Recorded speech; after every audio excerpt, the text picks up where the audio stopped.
आज भी उसी प्रकार की एक डिक्टेटर सरकार हमारे देश पर राज कर रही है, जिसे हटाना अति आवश्यक हो जाता है। ये जो पूरा लेजिस्लेटिव एक्सरसाइज करने का प्रयास, एक विधेयी कार्रवाई करने का प्रयास केंद्र सरकार कर रही है, ये पार्लियामेंट के, राज्यसभा के अधिकार क्षेत्र के बाहर है। बेंगलोर में भी बैठक हुई, मैं उस बैठक में मौजूद था, उस कमरे में मौजूद था। वहां पे नेताओं की, तमाम जो बड़े बड़े जनप्रतिनिधि पहुंचे थे, उन सबकी एक ही राय थी, और राय ये थी कि व्यक्तिगत महत्वाकांक्षाएं, मतभेद और मनभेद, ये म से शुरू होने वाले तीन महत्वपूर्ण शब्द, मनभेद, मतभेद और महत्वाकांक्षा, इन तीनों को दरकिनार कर कर देश को बचाने के लिए सबको साथ आना होगा। और देश पर महंगाई का आक्रमण हुआ है, देश इस समय बेरोजगारी की चुनौती से जूझ रहा है, एक निकम्मी सरकार, एक निर्दयी सरकार के आक्रमण से देश बचने का प्रयास कर रहा है। देश को बचाने के लिए जनप्रतिनिधि जन आवाज सुनकर साथ आए हैं, और मुझे लगता है कि इसका निष्कर्ष जो निकलेगा वो बहुत अच्छा निकलेगा। 77 के दौर में भी ऐसा ही हुआ था।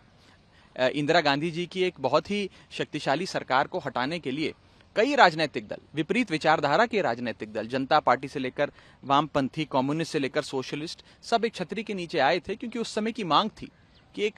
एक डिक्टेटर सरकार को हटाना है। आज भी उसी प्रकार की एक डिक्टेटर सरकार हमारे देश पर राज कर रही है, जिसे हटाना अति आवश्यक हो जाता है। भारत देश के उपराष्ट्रपति और राज्यसभा के आदरणीय सभापति जी को एक चिट्ठी लिखकर, एक पत्र लिखकर साफ तौर पर यह बात रखी है कि दिल्ली सरकार की शक्तियां छीनने वाला जो अध्यादेश केंद्र सरकार लाई है, उसे संसद में पेश करना, उसका इंट्रोडक्शन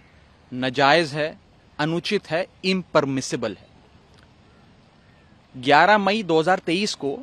सुप्रीम कोर्ट की संवैधानिक पीठ ने, कॉन्स्टिट्यूशन बेंच ने, एक सर्वसम्मति से यूनानिमस निर्णय दिया था, जिसके तहत तमाम शक्तियां, अफसरशाही से संबंधित, सर्विसेज से संबंधित, अफसरों से काम लेने की, उनको काम देने की जो शक्ति है, वो चुनी हुई, लोकतांत्रिक ढंग से चुनी हुई अरविंद केजरीवाल जी की सरकार में है। ये बात सुप्रीम कोर्ट ने अपने निर्णय के माध्यम से सिद्ध करी। 11 मई 2023 को यह फैसला आया, और मात्र 8 दिन के भीतर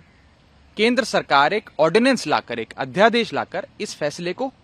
उलट देती है, पलट देती है, ओवरटर्न कर देती है। इस अध्यादेश को अब राज्यसभा में इंट्रोड्यूस करने की कवायद केंद्र सरकार द्वारा की जा रही है कि राज्यसभा से और लोकसभा से इस पे मोहर लगवाकर इसे कानून के रूप में तब्दील कर दिया जाए। इसे देश की संसद में पेश करना, इसे इंट्रोड्यूस करना गैर कानूनी होगा, इम्परमिसिबल होगा, नाजायज होगा, और इसके 3 मुख्य कारण हैं, जो आज मैंने एक चिट्ठी के माध्यम से माननीय सभापति महोदय को, चेयरमैन साहब को राज्यसभा के, बताए हैं। पहला कारण यह है कि किसी भी सुप्रीम कोर्ट के निर्णय को बदलने के लिए या उसे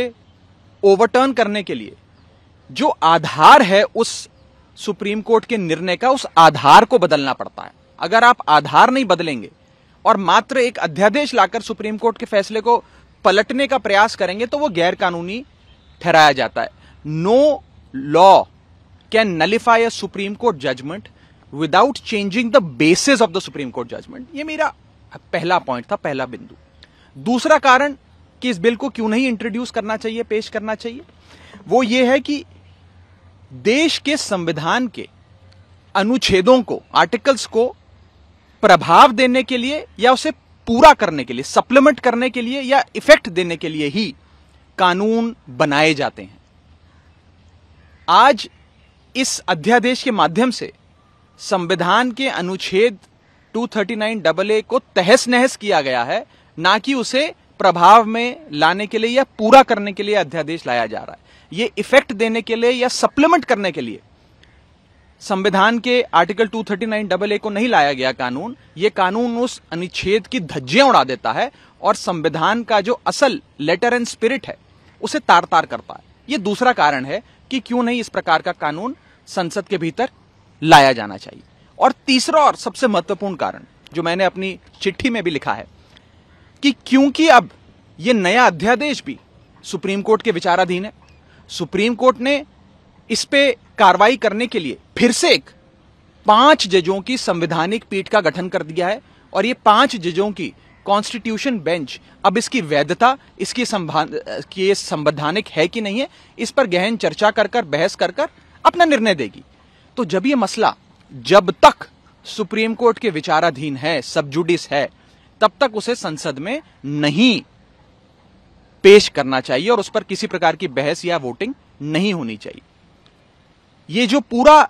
लेजिस्लेटिव एक्सरसाइज करने का प्रयास, एक